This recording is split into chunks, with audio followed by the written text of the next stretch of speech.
Hi, this is Rick Frederick reviewing U.S. v. Segna, 1977 case. This is a case about what is wrongfulness in constructions of insanity under ALI. Segna shot and killed a native policeman at a Navajo reservation. Segna, by all accounts, it seems, or by most accounts, believed he was a persecuted Native American, or as he called himself, a persecuted Indian. There were some lay witnesses who testified otherwise, but the general consensus is that he had a delusional belief that he was a persecuted Native American, and this somehow led to him shooting and killing a Native American policeman on reservation. And this is a very sloppy case. There's a lot of issues that arise. We're only really interested in the wrongfulness issue. But what it comes down to is that the judge would not give an instruction about the meaning of wrongfulness. At his trial, Segna had introduced testimony of several mental health expert witnesses and lay witnesses that he was delusional. An expert witness offered the opinion that he was insane under the ALI standard. Here we have an expert, again, reaching an ultimate issue.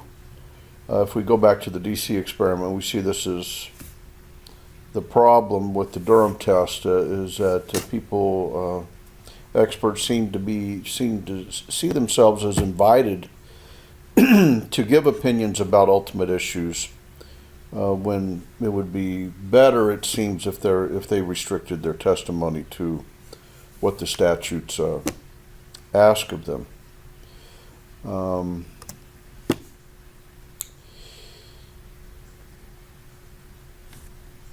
So what happened to get Segna to the Ninth Circuit Court of Appeals was this prosecutor making an erroneous, misleading statement about the law, which shifted the burden of proof to the defendant. The burden of proof was not on the defendant. The burden of proof in the federal case was on the prosecution.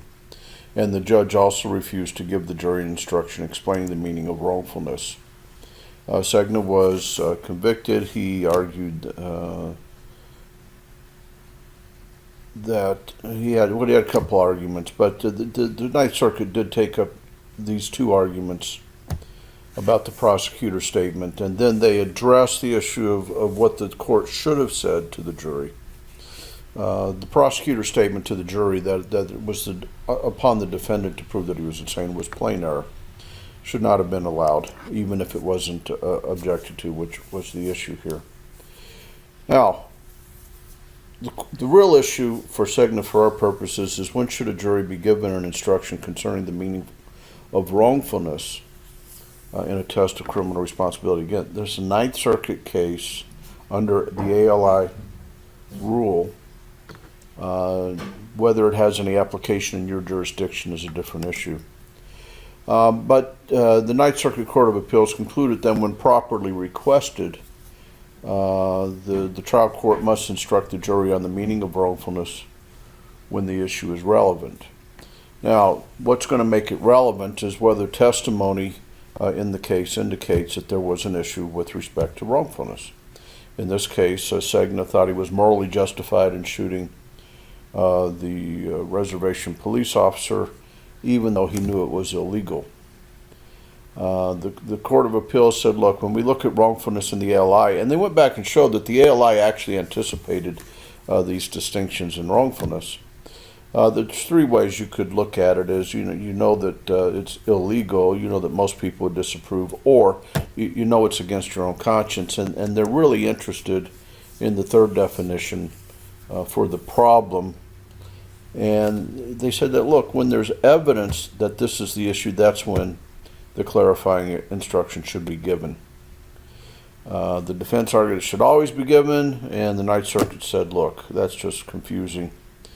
When there's testimony about wrongfulness, then you can give the instruction. So at any rate, the Segna court is saying wrongfulness in the Ninth Circuit concerns moral wrongfulness. Did you know that your behavior was morally wrong? would meet the standard of insanity. Thank you.